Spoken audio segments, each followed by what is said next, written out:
Hello friends, இப்போ November 3rd daily current affairs கான one-liners தான் பார்க்க போறோம். So let's get into the topic.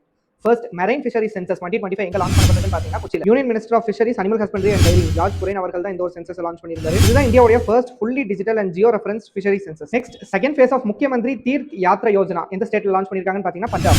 Sri குருவான ஸ்ரீ குரு தெக் பகதூர் அவர்களுடைய 350th பர்த் ஆனிவர்சரியை மார்க் பண்ற விதமாக தான் இந்த ஒரு யோஜனா லான்ச் பண்ணப்பட்டிருக்கு. நெக்ஸ்ட் இந்தியா மேரிடைம் வீக் 2025ல லான்ச் பண்ணப்பட்ட நேஷனல் டிஜிட்டல் ஃப்ரேம் ஒர்க்கோட பேர் என்னன்னு பாத்தீங்கன்னா டிஜிபந்தர். இந்தியாவில் இருக்கக்கூடிய எல்லா துறைமுகங்களையும் டேட்டா டிரைவனாகவும் ஆர்டிஃபிஷியல் இன்டெலிஜென்ஸ் எனேபிள்டாகவும் ஃபுல்லி இன்டர்கனெக்டடாகவும் மாத்துறதுக்காக மட்டும் இல்லாம இந்தியாவில் இருக்கக்கூடிய போர்ட் ஆபரேஷன்ஸ் உடைய சேஃப்டி, டிரான்ஸ்பரன்சி, எஃபிஷியன்சி என்ஹான்ஸ் பண்றதுக்காகவும் தான் இந்த ஒரு இனிஷியேட்டிவ் லான்ச் பண்ணப்பட்டிருக்கு. Next 8th international solar alliance assembly 2025 எங்க நடந்து முடிஞ்சிருக்குன்னு பாத்தீங்கன்னா இந்தியன் பிரசிடென்ட் திரௌபதி முர்மு அவர்கள் தான் இந்த ஒரு ஈவென்ட்டை இனாகிரேட் பண்ணி வச்சிருக்காங்க. இந்த ஈவென்ட்டோட தீம் என்னன்னு பாத்தீங்கன்னா one sun one world one grid. Next இந்தியாவுடைய ஃபர்ஸ்ட் டிஃபென்ஸ் எலக்ட்ரிக் வெஹிக்கிள் உடைய பேர் என்னன்னு பாத்தீங்கன்னா மினிஸ்ட்ரி ஆஃப் டிஃபென்ஸ் உடைய அப்ரூவலுக்கு கீழ பிரைவேட் டைனமிக்ஸ் தான் இதை டெவலப் பண்ணிருக்காங்க. இதுதான் first operational electric tactical vehicle for military use. Next இந்தியாவுடைய 90th chess grand master championship யார் வின் பண்ணிருக்காங்கன்னு பாத்தீங்கன்னா தமிழ்நாட்டை சேர்ந்த AR Ilamparithi. Next world city day 2025 அன்னைக்கு அப்சர்வ் பண்றாங்கன்னு பாத்தீங்கன்னா அக்டோபர் 31. இந்த வருஷம் இதுக்கான தீம் என்னன்னு பாத்தீங்கன்னா people centred smart cities. Next இந்தியாவுடைய 53rd சீஃப் ஜஸ்டிஸா யார் எலெக்ட் ஆயிருக்காங்கன்னு பாத்தீங்கன்னா justice Suryakant. Next CLAMP portal எந்த மினிஸ்ட்ரி கீழ லான்ச் பண்ணப்பட்டிருக்குன்னு பாத்தீங்கன்னா ministry of coal and mines. இந்த கிளாம் உடைய அப்ரிவேஷன் என்னன்னு பாத்தீங்கன்னா coal land acquisition management and payment. Coal செக்டார்ல land acquisition, compensation, resettlement process streamline பண்றதுக்காக தான் இந்த ஒரு இனிஷியேட்டிவ் எடுக்கப்பட்டிருக்கு.